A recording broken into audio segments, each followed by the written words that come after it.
Look at this absolute cutie. You want the jungle? This is the jungle, bro. Woo! The Philippines is famous for two things: bumper-to-bumper traffic and pristine beaches. Two polar opposite environments to be in. But what most tourists overlook is the fact that some islands have newly developed roads that allow you to explore all the hidden gems in between your must-see destinations. So buckle up and join me as we travel through stunning landscapes, plunge into vibrant waters, and search for diverse wildlife in what just might be the best road trip in the Philippines' last ecological frontier, Palawan. Our journey officially kicked off as we took off from Manila and landed in Puerto Princesa, the capital of Palawan. This city has the most number of flights to Palawan and probably your best bet for getting a cheap ticket.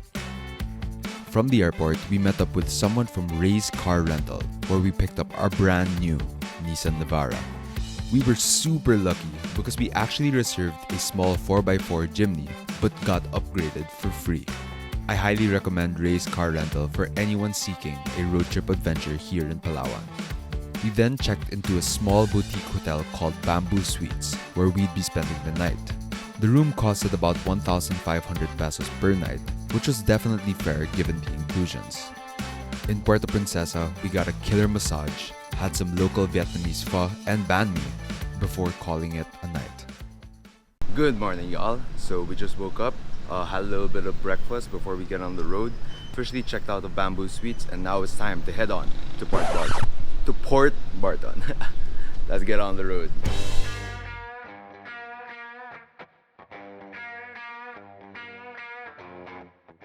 We officially began our adventure as we headed to Port Barton, a small, almost secretive town in the province of San Vicente. Hitting the highway for the first time made it sink in that we were about to embark on one hell of an adventure. After months of planning, booking, and working on our side hustles for funds, it felt so rewarding knowing that all of our hard work had paid off. You see, Mikey and I are both med students, so after another gruesome semester of grinding, we felt like we deserved this. Driving through the winding highways of Palawan had me mesmerized by its natural beauty. From coastal roads to mountain ranges, Palawan had it all. I couldn't wait to search for some of Palawan's iconic species, like the Palawan water monitor, Palawan hornbill, and if I was really lucky enough, the Palawan pangolin. I was honestly floored to see how scenic the roads were, but not a surprise, as when I learned that only 85% of you guys are subscribed to my channel. So make sure to boop that subscribe button to see more adventure and wildlife content in your life. It took us about 4 hours and a half to get from Puerto Princesa to Port Barton, including getting lost a couple of times. But because the drive was so scenic, it didn't feel long at all. And we finally made it. This is Prince John in Port Barton. Arriving in Port Barton felt like a dream. We stayed in this quaint resort called Prince John, which has a beautiful seaside property with a true island vibe to it. From the cozy nipa huts to the towering coconut trees, Prince John Resort is a perfect fit for anyone looking to unplug for a bit and enjoy the natural gifts of life. And by far, one of my favorite things about here in Port Barton and San Vicente in general is that there are dogs everywhere.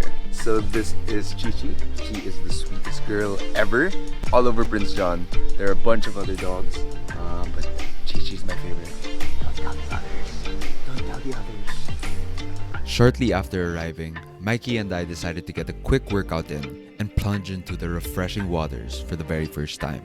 But what we didn't expect was how Palawan had a way of reminding us of how wild this island truly is. The best possible start that you could ask for. It started to rain, so we decided might as well, since we're wet, take a quick dip in the ocean, and not even like waist deep, I got stung by a jellyfish. I don't know if y'all can see it, but it's pretty painful. And yeah, so far off to a great start. Nothing a beer can't cure. literally and figuratively, as they told me that the best medicine for this is ice cold beer. One for the leg, one for the soul. Cheers. Once I was done aiding my Wito Boo Boo, it started raining cats and dogs, so we couldn't do any other activities. So we decided to just chill out and rest up for yet another adventure-filled day. After waking up from one of the best sleeps in my life, we had a delicious European breakfast and coffee served here in Prince John to fuel us for the day. With our bellies full and caffeine itch scratched, it was time to start the adventure.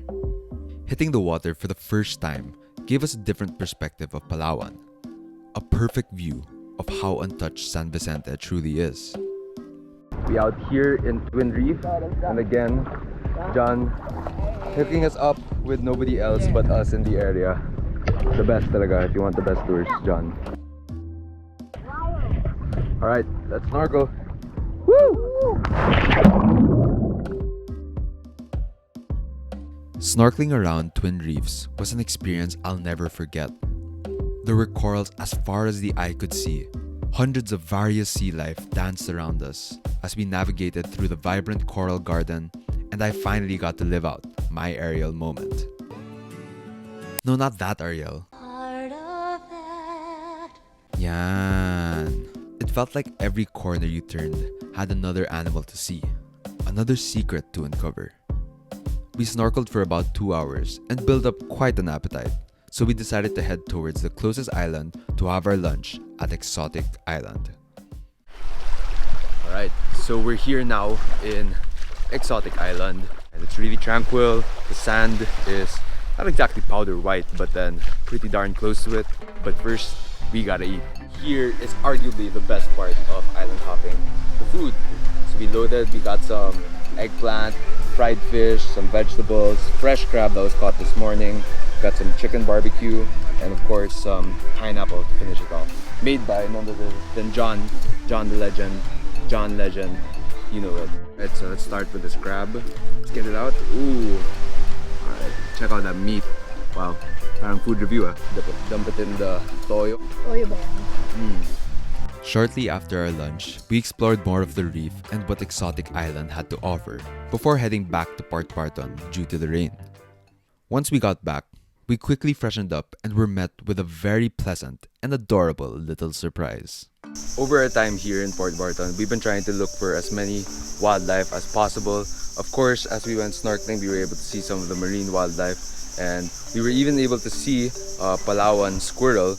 But here is the very first wildlife animal that we're actually going to be able to come in contact with, and that is none other than this cute little box turtle. If I'm not mistaken, I believe this is a Southeast Asian box turtle. Somebody could ID this and tell me I'm wrong. Please comment down below. But look at this absolute cutie. He obviously just hatched a couple of days ago. He has that really nice pattern on his head that indicates that he's a box turtle. And yeah, he's just been squirming around, and we're so lucky that we've been able to interact with this animal. And I hope that this little box turtle has a long and happy life. Alright, now I'm gonna set you free, bro. Alright. Bye, baby. Be wild. After saying goodbye to our new friend, we lounged around for a bit before dinner and tried to search for some more reptiles at night. Unfortunately, it was so dark that my GoPro couldn't capture any of the animals, but we saw a handful of frogs, insects, and other invertebrates. The next morning, Mikey and I decided to check out a nearby waterfall, which was only an hour trek away. The trek was both easy and scenic as we ventured through the canopies and kept an eye open for wildlife on our way to the jump-off point. A 20 peso environmental fee was collected by the locals to ensure the protection of this gem. And after a short 5-minute walk from the booth, we finally made it to the falls.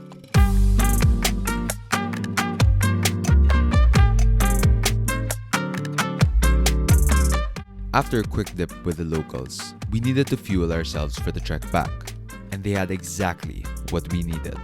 Screw that Gatorade, screw Powerade or Pocari. Coca Juice, the best.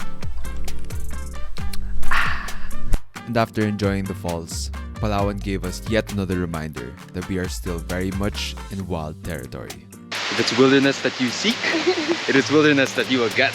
Yeah. Now I'm not wearing a shirt because we are absolutely drenched. She's wearing some Gen Z ek. Di ko na alam. But yeah, you want the jungle, this is the jungle, bro. Getting rained out reminded us that humans will always be at the mercy of nature. No matter what we innovate or how much we progress, nature will succeed us all. With that in mind, we decided to check out the nearby mangrove forest, our coastline's first defense against natural calamities. And just 2 minutes away from Prince John, we have here this beautiful and rich mangrove forest. And it's so nice to see, especially in this area, given just how important mangroves really are. They help protect us from tidal waves, from typhoons as well. And it's such a shame that a lot of our mangrove forests around the Philippines have been destroyed because they can really impact a lot. They could definitely save a lot of towns, villages, people, and it's just nice to see that, you know, here in Palawan, there's still a bunch of them that are still around. Woo! The forest was teeming with life, and we were lucky enough to see one of Palawan's iconic residents, the Palawan water monitor. We hung out with our friend for a bit, and he even left us a little present before leaving. After saying goodbye to our bestie, we decided to kayak to the adjacent island to our resort.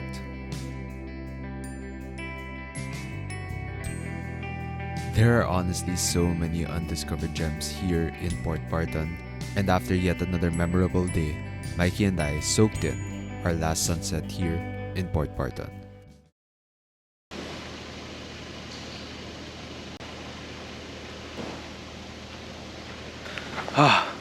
And just like that, it is our final day here in Port Barton. It's been one heck of a journey, and it's been truly amazing to see all of this untouched land here. Honestly, Port Barton exceeded my expectations tenfold, and I would highly recommend it to anybody that's looking for a little bit of solitude, a little bit of tranquility in their lives, if you might say. Port Barton has been a blast, and now it's time to check out El Nido. Woo! After saying bye to our boy John, we were back on the road. We decided to make a quick stop at Long Beach, San Vicente, the longest stretch of white sand in the Philippines. Alright, and here we are. Long Beach, baby. Literally, as far as the eye can see, this entire cove is just all white sand. And right now it's actually high tide, but normally the sand stretches out way deeper into the shoreline. Super stoked, and it's an awesome pit stop before we head on to El Nido.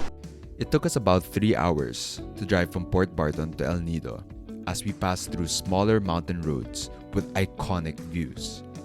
You could really see the landscape change throughout the drive, making it a one-of-a-kind experience.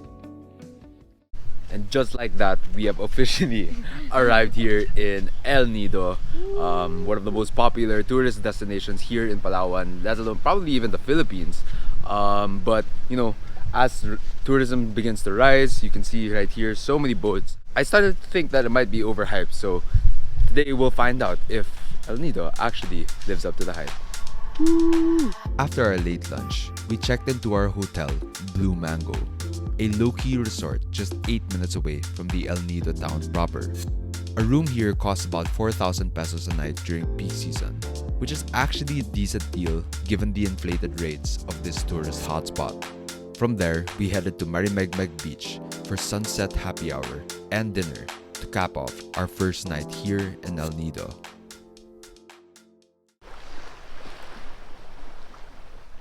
The next day, we joined Tour A to see some of El Nido's most popular islands.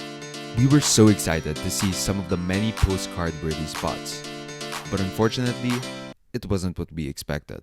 Almost all of the spots were absolutely packed with tourists, which really took the spark out of the destination. Despite our guide telling us that we'd be going against most groups, we couldn't escape the swarm. It also didn't help that the weather was about as bipolar as Kanye is when he's off his meds. I was ready to call the tour a major disappointment until we arrived at our last spot, the Big Lagoon. You start off by kayaking through a limestone canyon with turquoise blue waters for about 10 minutes, giving you a true Jurassic Park vibe before finally being revealed to the big lagoon.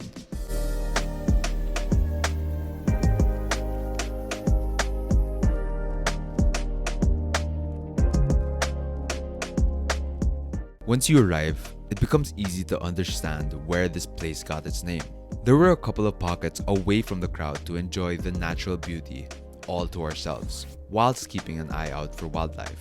We were even lucky enough to see a handful of creatures, such as the Philippine long-tailed macaque and many more.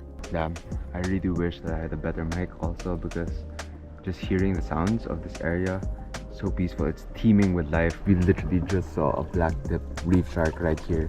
And so far in this tour A, Big Lagoon has got to be my favorite. Yeah. Just so how peaceful the water is, all the wildlife that you get to interact with nearby, and it's just a lot of fun. And hopefully, fingers crossed, we get to show you more wildlife. I wish I had a better camera, but the GoPro will have to do. After arriving in the town, we got freshened up and visited a local burger spot called Thery's. The shop was put up by a Belgian-Filipino couple and served deliciously fresh and customizable burgers. Everything was so tasty, but the star of the show had to be the authentic Belgian waterzooi fries. With our bellies full, we decided to check out El Nido's famous nightlife and see where it takes us. We ended up in Pangolin, which is a dope cocktail bar in El Nido town proper with delicious drinks for a fair price. Now, I'ma be honest, we got a little too lit and I wasn't able to film much, but I'd highly recommend it for anyone looking for a fun bar spot. The next morning, we decided to sleep in and head to the iconic Bella Vita restaurant for our hangover meal. So we're here in Bella Vita now, an authentic Italian restaurant here in Corong, and today we ordered some burrata pizza, authentic carbonara, and a chicken Caesar salad because we needed the veggies. But yeah, let's try out this pizza. Really nice and flaky crust. Cheers. Oh yeah. Chewy dough, fresh burrata, some walnuts in there. Excellent. Now, let's set up this carbonara. Here we go. Let's try this out. Fresh pasta, real egg yolk, authentic pancetta. Man, it doesn't get better than this. From there, we headed to Leo Beach, which is about a 20-minute drive from the town proper. So we just arrived here at Calia, which is at Leo Beach, and just the vibe is amazing here. As you can see, it's surrounded by nature. They built all of these structures around the nature rather than taking it down, which I absolutely love. And it's just an overall cool vibe. We came here to get some coffee at Isla Máquina. Isla Máquina had the best coffee I've had during my stay here in El Nido, and it fueled us enough to explore the rest of the beauties of Leo Beach. So we're here now in arguably one of the dopest places I've been to here in El Nido, in Palawan in general, and that is of course the Leo Forest Walk. So I'm not sure how big this space is, but it's a large space of lush greenery here in Leo Beach, and there's a nice paved pathway so that anybody can have the option to walk down here. You don't need any type of special gear, like I'm just in chanelas, flip-flops, and it's just such an awesome experience. You could just hear the rich biodiversity here, from whether it's the flora or the fauna. It is just so peaceful here. For anybody that's looking for some time away from like the busy nightlife of El Nido or the busy day tours in the boat, I would highly recommend this place just to unwind and appreciate the beautiful nature and biodiversity of Palawan. The mini pockets of forests and tons of various wildlife in the area truly made it one of my favorite spots here in the island. From the forest walk, we headed to the main cove of Leo Beach to see what it had to offer. We spent our last night in El Nido enjoying a couple of cocktails and soaking in what turned out to be the last sunset here in Palawan. Hey y'all, so it's Roque from the future. I typically don't do this, but I felt like it was something really important that I needed to share with you guys. So this trip that you just watched was actually shot in 2022, but it was an especially hard video for me to edit. Mainly because on our last morning in El Nido, I got the heartbreaking news that my Lola, Mita, had just passed away. You see, Mita played a vital role in my life, and I would visit her weekly, and there was actually a time being when I lived with her for a couple of months. And she was really one of the closest grandparents I've ever had. And funny enough, earlier in the year, she actually surprised us grandkids with a savings account that she's been secretly hiding and depositing into ever since we were little kids. So this was a really hard time for me because I realized that without Mita, I never would have had the opportunity to experience all of this. Because while I did work my ass off to fund this trip, it was really Mita that gave me that security to go out and explore. If not for Mita, I never would have had enough savings to go on this trip. And all of a sudden, I felt like I no longer deserved this. So if I had one key takeaway from this entire trip, it would be this. Palawan leaves an indelible mark on all those who visited by road. You get to see all the little untold beauties of the island, which outweighs the cons that come with traveling to a major tourist destination. The island is a reminder of both the beauty and power of Mother Nature. A reminder of how lucky we are to be alive in the first place.